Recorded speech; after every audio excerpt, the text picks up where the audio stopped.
All right, welcome students to a Minecraft Python coding world. First thing you want to do is look over here to your right. It tells you what your current tasks are. It says to come over here and talk to Jesse. This is going to be Jesse right here.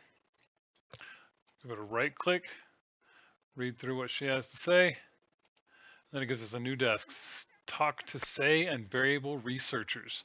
It's going to go through and give you a bunch of tasks like that, but we're going to come over here. This one here says to look for white markers.